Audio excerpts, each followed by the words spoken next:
Gotik üsluba azad ruhlu memarlıq nümunəsi də deyə bilərik. 12-ci əsr Fransasında təşəkkül tapan bu üslub, məkanı qapalı divarlar arasından çıxarıb, göy üzünə ucalan ilahi bir dialoq kimi təmsil edirdi.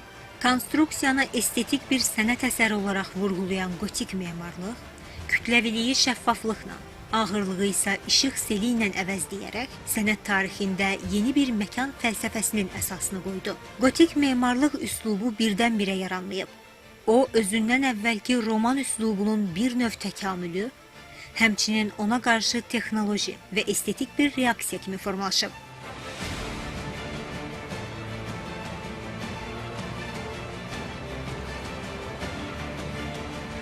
Roman üslubundan bir növ keçmədi. Roman üslubunda möhtəşəm tağbətlər var idi, yarım dairə tağbət. Sonra günbəzlər var idi, sonra binalar dairəvi plana malik idi, ancaq gotikada dairəvi ola bilməzdi. Ancaq 4-3 olmalı idi planında gotikanın. Çünki onların o sonraki yuxarıya qalxdıqca binanın fasadında, sonra deyək interyerində olan o mimarlıq detalları var, konstruksiyalar. Onlar onu məcbur edirlər ki, yəni ki, o dairə bu olmasın.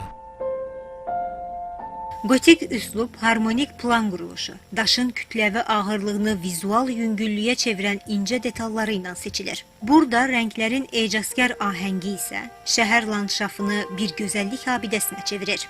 Səmaya ucalan hündür zallar, mürəkkəb çatma tağlar, qübbələr, zəngin vitrajlar və işıq oyunları bu memarlığın həm də zəriflik və təmtərağın ruhani simvol olduğunu təsdiqləyir.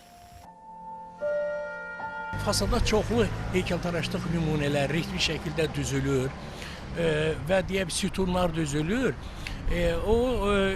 Sütunların da deyim ki, çox nazik, nəcib olur onlar və onların daxilində deyək ki, metal millər yerləşdirilir. Çünki daşı üst-üstə yıxsan o qədər də dayanıqlı olmaz. Orada vitrajlar var idi. Relyefli rəngli şüşələrdən yığılardı. Onlardan süzülən işıqlar, günəş işıqları, o gotikanın, deyək ki, o binanın interyerində belə rəngarəng bir şəkil alırdı. Çox mənzərəli baxılırdı, gözəl baxılırdı. Ümumiyyətcə, gotika dini abidədir, dini memarlıqdır. Yəni, bu dindən irəli gələndir.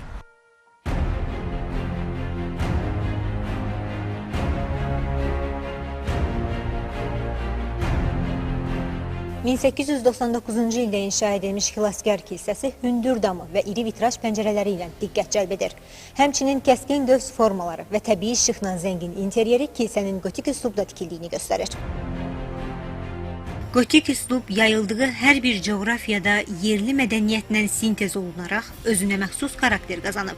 Bu memarlıq cərəyanı Fransada formaların həndəsi dəqiqliyi və proporsiyaların harmoniyası, İngiltərədə mürəkkəb dekorativ elementlər və kütləvi kompozisiya, Almaniyada mistik şaquli yüksəliş, İspaniyada isə İslam memarlığının təsiri ilə xarakterizə olunur. Bu qlobal mirasın Azərbaycandakı əks-sədası olan Səadət Sarayı, Xilaskar kilsəsi və İsmailiyyə sarayı kimi incilər, gotik elementlərin yerli estetik zövq və şərq ornamentləri ilə harmonik vəhdətini nümayiş etdirir. Klassik memarlarımızın tarixi abidələrimizin üzərində işlədilmiş ornamentlərin, cizgilərin, elementlərin daha da zəngin şəkildə istifadə olunması bunu daha da yeni bir formata gətirib çıxartdı. 1913-cü ildə Venesiya gotikası üslubunda tikilmiş İsmailiyyə binasının fasadı kəskin təpəli damlar və hündür göz pəncərələrlə bəzədilib. Binada istifadə olunan dekorativ daşlar da gotik üslubun ən xarakterik elementlərini əks etdirir.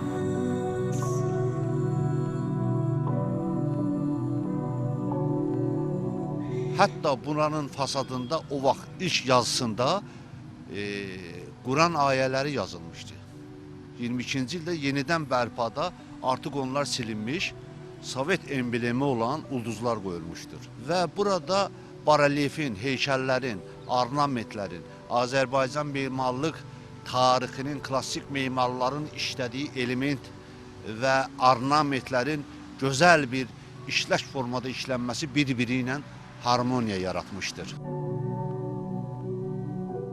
Beləliklə heykəltaraşlığın və memarlığın vəhdətindən yaranan gotik üslubun dəyərli nümunələri mədəniyyətlərarası dialoq, estetik zənginlik və yaradıcılığın ifadəsi baxımından hələ də tarixi əhəmiyyətini qoruyub saxlayır. Arzu Yusif, Nuran Ələkbərli, Novruz Kazımov, Fariz Şıxəlizadə, Sevgi Əlizadə, Mədəniyyət xəbərləri.